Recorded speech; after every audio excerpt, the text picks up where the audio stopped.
Maravilha, adolescentes, estamos de volta aqui na segunda parte da nossa aula de hoje, o relativismo moral, e nessa oportunidade nós vamos estar falando sobre as consequências do relativismo. E a primeira consequência, irmão Paulo, que o relativismo traz sobre a vida da pessoa é a perda do temor a Deus. O que é temor?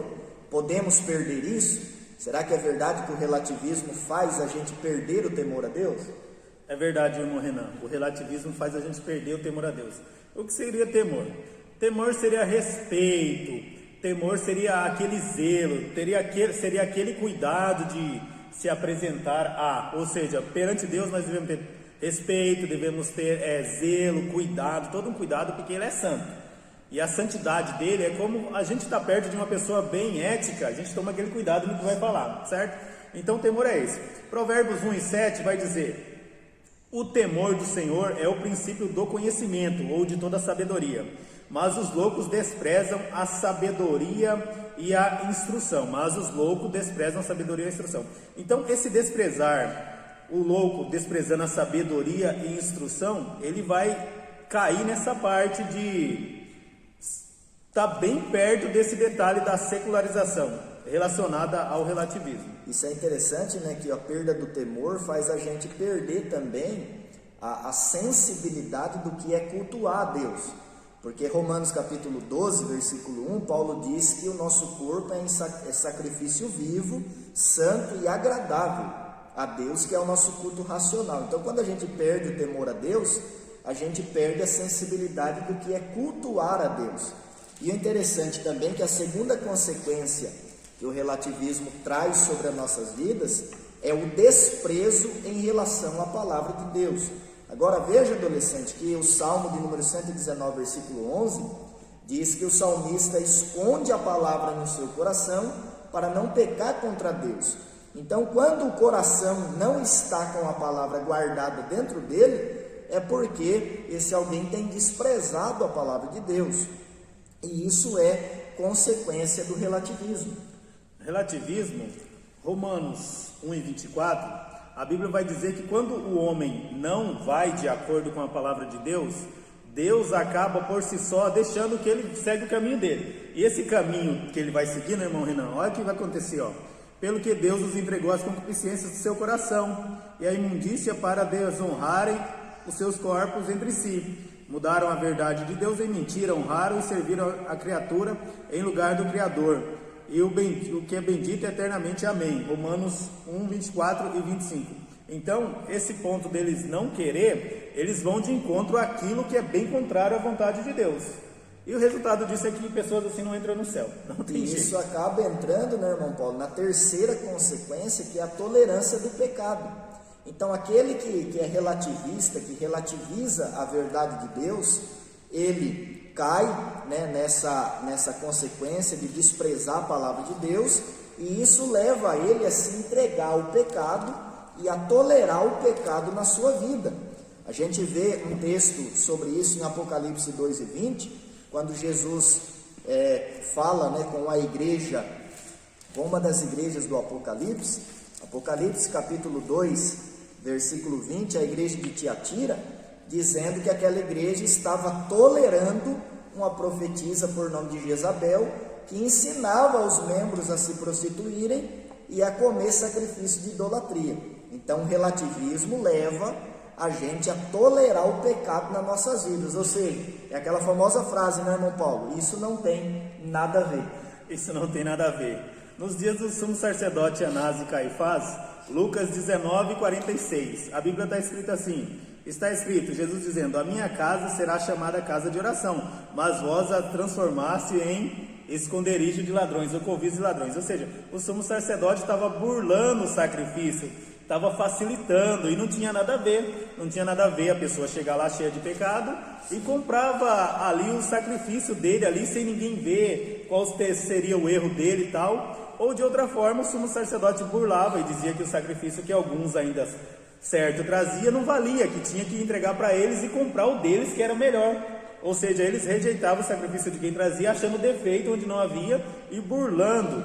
Então nós vemos que isso tudo é tolerância ao pecado, e Deus não se agrada. E a tolerância ao pecado, adolescente, leva também a uma quarta consequência. Veja que tudo isso é uma corrente que vem desde o relativismo e vem se ligando uma a outra.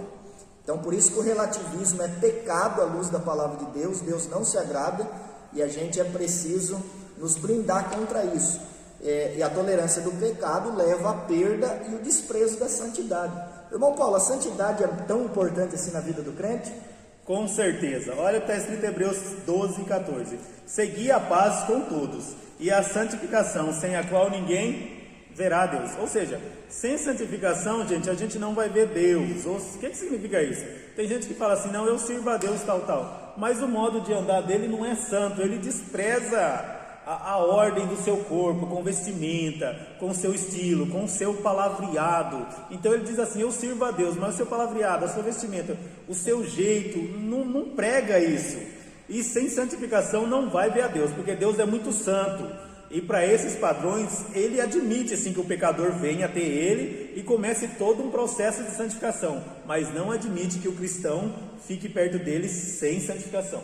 É interessante, irmão Paulo, o senhor citou isso daí, a gente precisa fazer uma pergunta, né, dentro do relativismo, aqueles que defendem o relativismo, a gente precisa perguntar, será que se Jesus viesse ao mundo hoje, ele frequentaria os lugares que o relativista frequenta? Ele falaria da mesma forma que o relativista fala? Ele faria as coisas que o relativista faz? Será que Jesus faria isso? A santidade é tão importante que em 1 Tessalonicenses 4, 3, 7 e 8, a Bíblia diz que a santificação é a vontade de Deus para a nossa vida. Ou seja, Deus quer que você seja santo. E o texto diz que aquele que despreza isso, despreza Deus. Olha que interessante. E a quinta consequência, que também já está intimamente ligada à perda da santidade, é a mornidão espiritual. A mornidão espiritual faz a gente ficar fraco na fé. Ou seja, Efésios capítulo 4, versículo 30 está escrito: e não entristeçais o Espírito Santo de Deus, ao qual fosse selado para o dia da vossa redenção. Ou seja, quem está morno espiritualmente, ele acaba entristecendo o Espírito Santo, porque o Espírito Santo vai estar falando, irmão Renan, no ouvido dele, não faz tal coisa, não faz, e ele já não tem força. Isso acaba fazendo com que ele entristeça. Então a mornidão espiritual é um perigo. E a mornidão causa ânsias de vômito, né? Que foi o que Jesus disse para a igreja de Laodiceia. E aquele que entra no caminho da mornidão também corre um grande risco de entrar em óbito espiritual, que foi o que Jesus apresentou à igreja de Sardes, dizendo que ela tinha aparência de viva, mas estava morta. Romanos 6,23 está escrito aqui: o salário do pecado é a morte, mas o dom gratuito de Deus é a vida eterna. Ou seja, o óbito espiritual se dá pelo muito pecar, pelo muito não entender o chamado de Deus. A Bíblia fala que Deus vai avisando o homem, mas quando ele não quer, ele morre. Aí nós entramos no texto de Atos 5, Ananias e Safira, que mentiu ao Espírito Santo de Deus e morreu. Literalmente, morreu espiritualmente e literalmente, sem chance nenhuma, foi fulminado. E a gente já entra também, né, que é tudo ligado a essas consequências. As duas últimas consequências do relativismo é a desconstrução da família e a centralização no homem e nos seus prazeres carnais. A Bíblia fala em Gênesis, irmão Renan, 2, 24 e 25, esse texto que é muito usado em casamento, que deixará o homem, a sua mãe e seu pai e unir-se à sua mulher, que é o texto também, eu estou fazendo a comparação com o que Paulo diz, né? Efésios 5, 25. Ou seja, o padrão de Deus com relação à família, a gente está correndo por causa do tempo, é um homem e uma mulher, um casal, aí vem os filhos.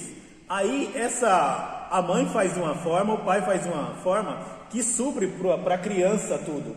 Então, um detalhe que não vai dar tempo de eu citar, mas o que eu vejo é que quando falta um pai no lar, eu já tenho conversado com jovens assim, fica muito complicado eles saber qual que é o padrão, uma ética paterna que tem, entendeu? Então, adolescente, para a gente fechar, tome muito cuidado com o relativismo. Isso é perigoso, Deus não se agrada disso, e nós precisamos ficar com a palavra de Deus, que é a única regra de fé e prática para a vida do crente. Eu quero agradecer nessa oportunidade a cada adolescente, peço a você que assista esse vídeo e tamo junto, tá? Breve vai passar essa pandemia e vamos estar junto aí para a honra e glória de Deus. Amém. Deus abençoe.